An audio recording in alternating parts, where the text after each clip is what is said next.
Hello बच्चों, कैसे हो। हम पढ़ रहे थे ज्योग्राफी तीसरा चैप्टर अपवाह, जिसमें हम फर्स्ट क्लास हो गई, सेकंड क्लास पढ़ रहे हैं। हम पढ़ रहे थे गंगा नदी तंत्र। ठीक है, गंगा नदी तंत्र। इसके पहले हमने पढ़ा था सिंधु नदी तंत्र। ठीक है, क्या पढ़ा था? सिंधु नदी तंत्र। तो अब पढ़ते हैं इसके बाद दूसरा टॉपिक हमारा आता है गंगा नदी तंत्र।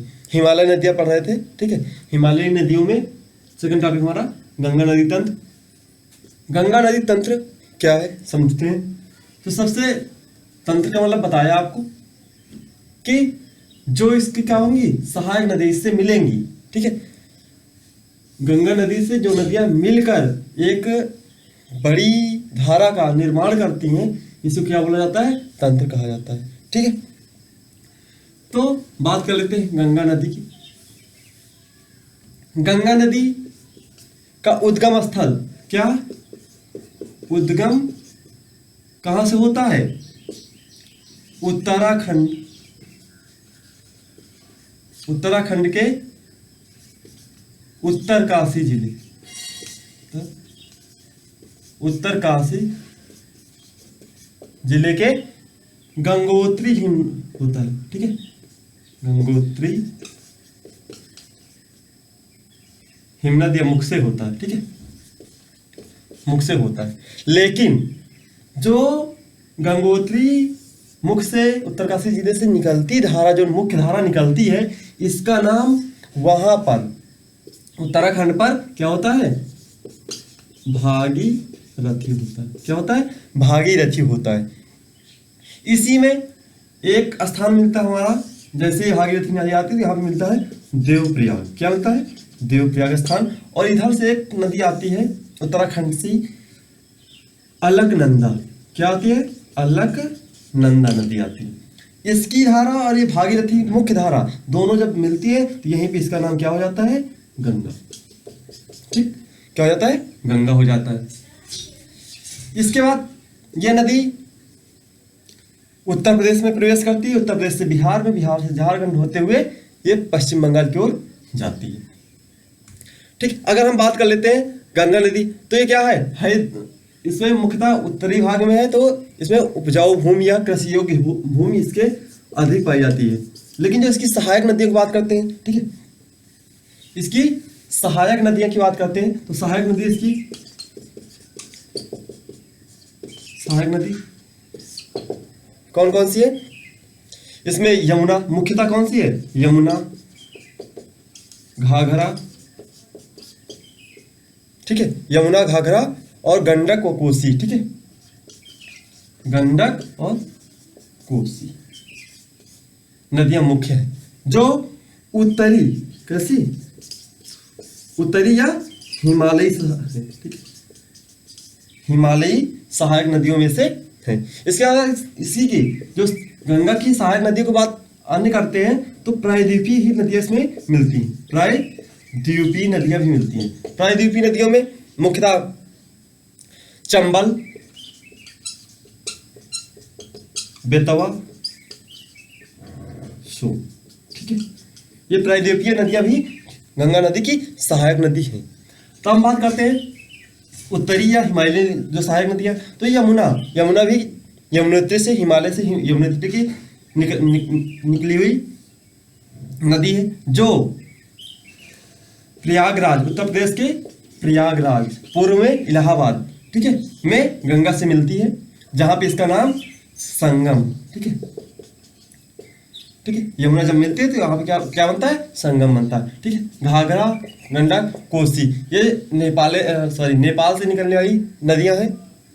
जो कोसी नदी की बात कर ले तो कोसी को बिहार का शोक भी कहा जाता है। बिहार का शोक भी कहा जाता है, क्योंकि ये जो नदियां हैं उत्तरी भारत में बहुत ज्यादा अपवाह या प्रवाह होने के कारण बहुत ज्यादा नुकसान पहुंचाती हैं, कृषि योग्य भूमि को नुकसान पहुंचाती हैं।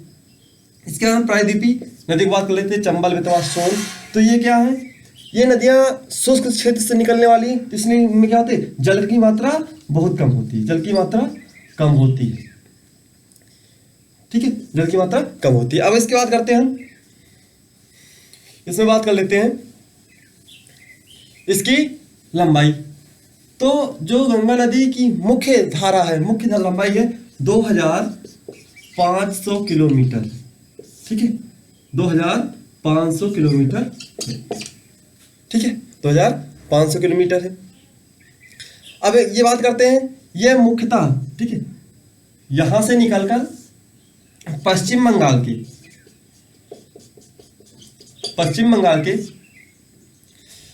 पश्चिम बंगाल में दो भागों में डिवाइड हो जाती है, ठीक है, दो भागों में बढ़ जाती है और बीच में क्या बनाती है, डेल्टा। जो डेल्टा बनाती है उसका नाम क्या है, सुंदरबन डेल्टा। क्या है, सुंदरबन डेल्टा।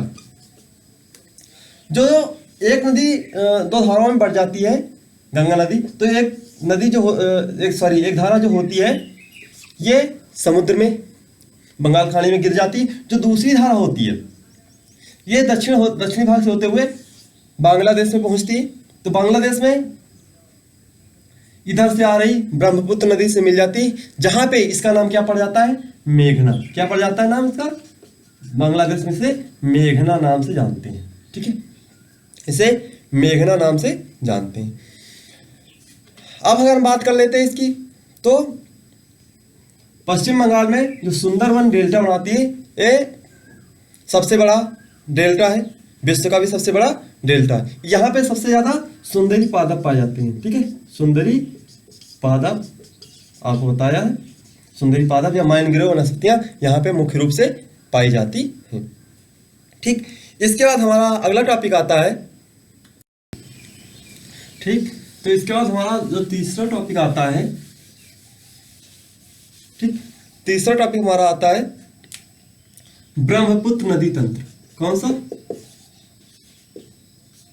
ब्रह्मपुत्र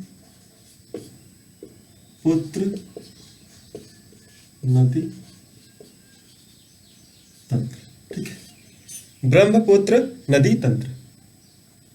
अब ब्रह्मपुत्र नदी तंत्र की बात कर लेते हैं।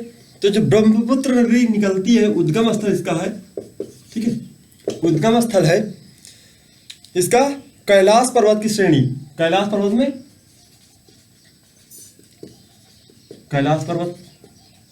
में एक ग्लेशियर है, इसका नाम है मानसरोवर से, वहां पे एक हिमनद है, ग्लेशियर है, जिसका नाम है चेमायुंगडुंग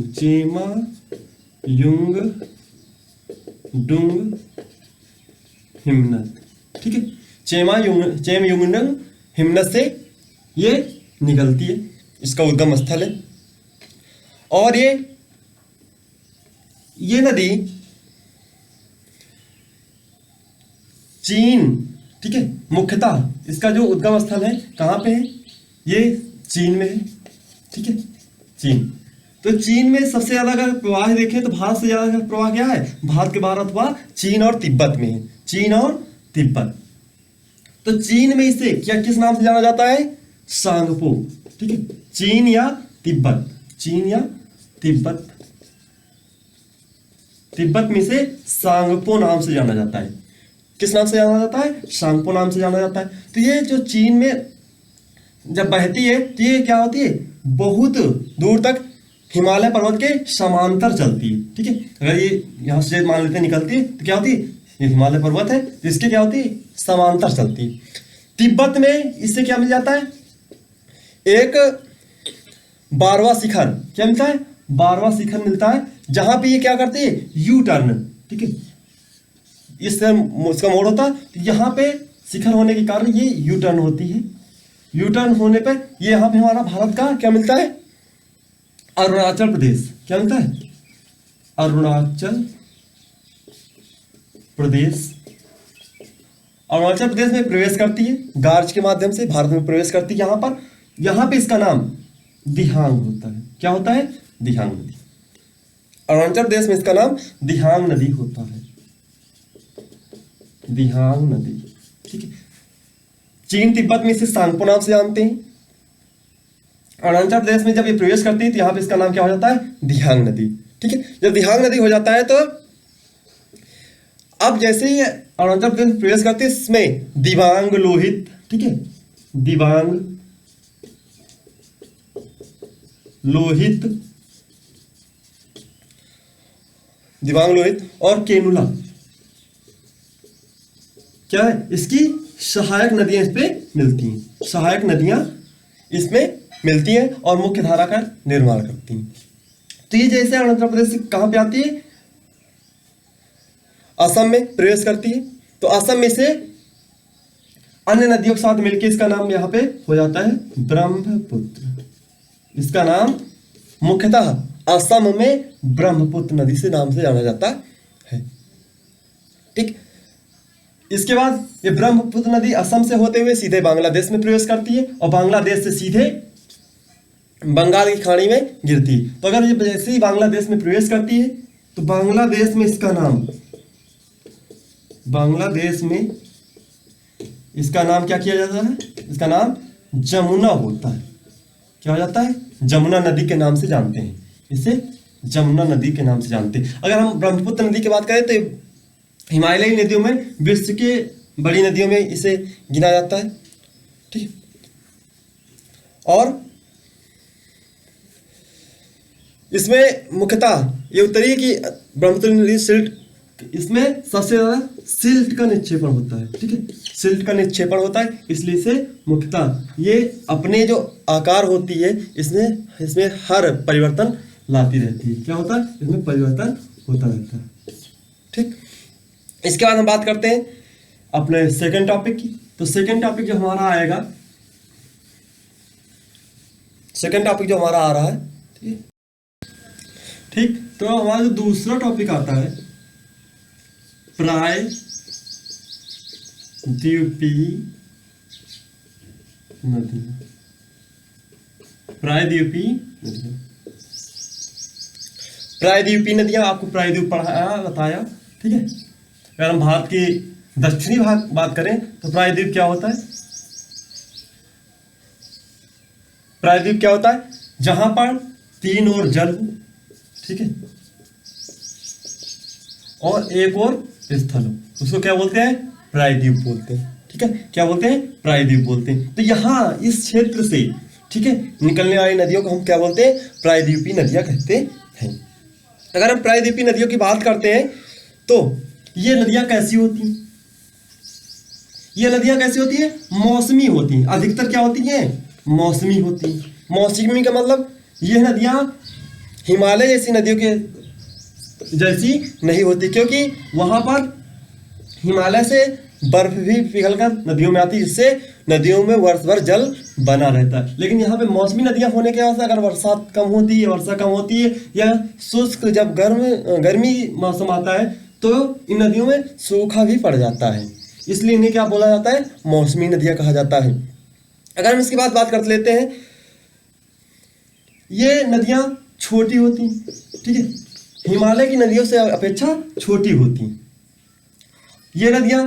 अगर इनका अपवाह तंत्र की बात कर लेते हैं, ठीक है, और ये क्या होती है, छोटी छोटी धाराओं में भी बट जाती हैं। ठीक, अगर हम इसमें बात करते हैं, इसके अपवाह तंत्र की बात कर लेते हैं। ठीक है, इसके अपवाह तंत्र की बात करते हैं तो हिमालयी जो नदियां थी उनका अपवाह तंत्र क्या था, पुराना था, लेकिन इनकी जो है अपवाह तंत्र बहुत, ये कह सकते हैं, निम्न है, छोटा है। तो अब इनमें बात करते हैं तो ये नदियां मुख्य रूप से दो दिशाओं में, पूर्व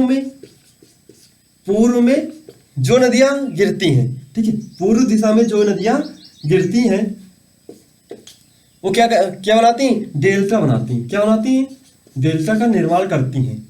लेकिन जो नदियां इसमें पश्चिम की ओर गिरती हैं, पश्चिम की ओर बहती, वो डेल्टा का निर्माण नहीं करती, डेल्टा का निर्माण नहीं करती। तो डेल्टा का निर्माण नहीं करती तो किसका निर्माण करती हैं, ज्वार नदमुख का।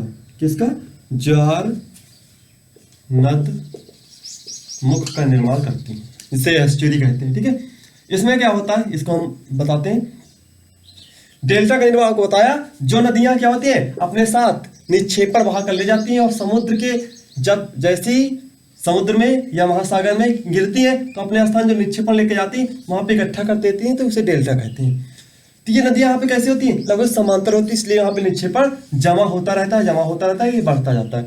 लेकिन जो नदियां पश्चिम की ओर बहती हैं इनमें ढलान अधिक होती है। क्या होती है? ढलान अधिक होती है, तो सीधे जाके क्या होती है, अपना निक्षेपण जो साथ में लेकर भी जाती है, तो वो वहां पे रुक नहीं पाता है, और रुक नहीं पाता सीधे क्या होती है, ये समुद्र में, नदियों में या महासागरों में प्रवेश कर जाती है, और बिना किसी डेल्टा को विकसित किए हुए, बनाए हुए। ठीक है, अगर हम इसकी बात कर देते हैं, अब इसमें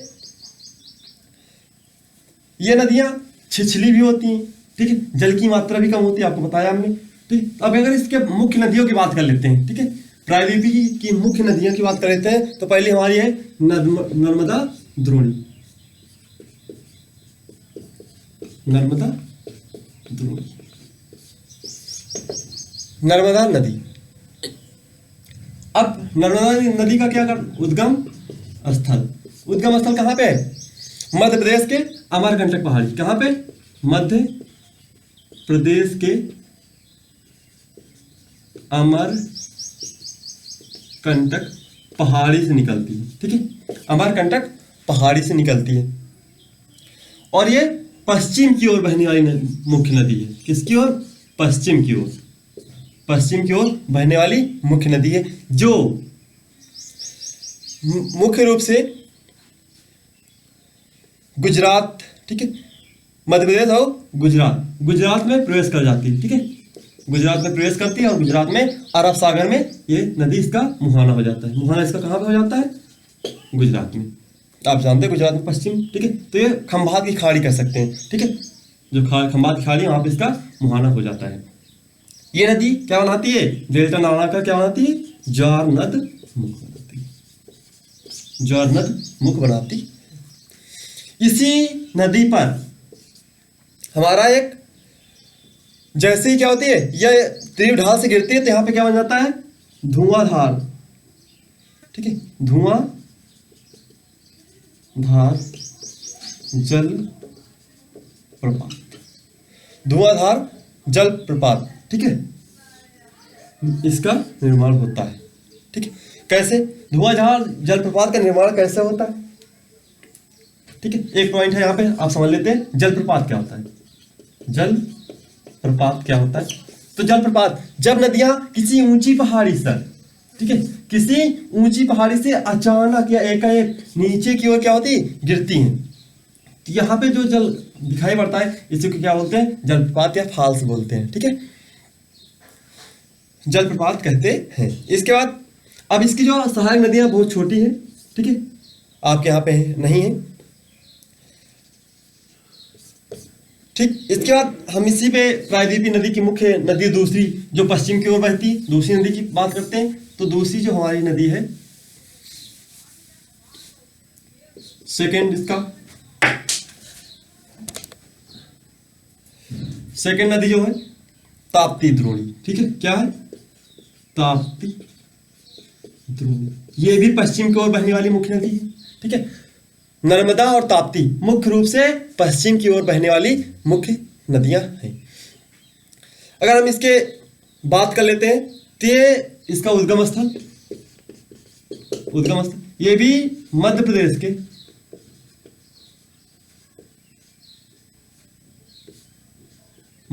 के सतपुड़ा पहाड़ियों से निकलती है। कहां से? सतपुड़ा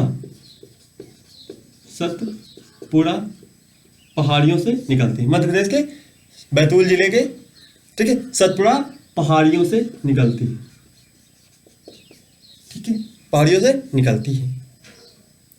ये भी नर्मदा की भांति क्या है? भ्रंश घाटी से बहती है। ठीक है, भ्रंश घाटी से होती हुई बहती है, पश्चिम की ओर बहती है। ये भी क्या बनाती है? ज्वार नद मुख बनाती है, ज्वार नद मुख का निर्माण करती है। और इसका भी जो विस्तार है, ठीक है, द्रोणी है। ठीक है, मध्य प्रदेश, महाराष्ट्र और गुजरात। ठीक है, इसका विस्तार यहां पर है। और ये अरब सागर में, ठीक है, अरब सागर में इसका मुहाना। ठीक है, मुहाना क्या होता है? जहां पे नदियां अपना समुद्र में मिलती हैं, उसे मुहाना कहते हैं। ये भी अरब सागर, ठीक है, अरब सागर में मिल जाती है। ठीक है, अरब सागर में मिल जाती है। इसकी अगर पश्चिम की ओर अन्य अपवाहित मुख्य नदियों की बात कर लें, तो साबरमती, ठीक है। जो छोटी नदियां हैं, साबरमती है और माही है, ठीक है, माही और भारतपुझा, ठीक है, भारतपुझा, ठीक है। ये नदियां जो छोटी छोटी नदियां हैं, अगर मुख्य नदियों का अगर आपसे पूछा जाए कि मुख्यतः कौन सी नदियां पश्चिम की ओर बहती हैं या कौन सी नदियां ज्वार नदमुख का निर्माण करती हैं, तो नर्मदा और ताप्ती दो मुख्य ऐसी नदियां हैं जो पश्चिम की ओर बहती हैं और ज्वार नदमुख का निर्माण करती हैं, ठीक है। तो आज की क्लास यहीं तक, अगली क्लास में फिर पढ़ते हैं इसके आगे का, ठीक है। पढ़ते रहिए, आप लोग बता देते हैं, कॉपी पेन लेके बैठिए, जिससे कुछ पॉइंट नोट कर लीजिए, जिससे ऑब्जेक्टिव क्वेश्चन हल करने में बहुत आसानी हो, ठीक है। तब तक के लिए बहुत धन्यवाद।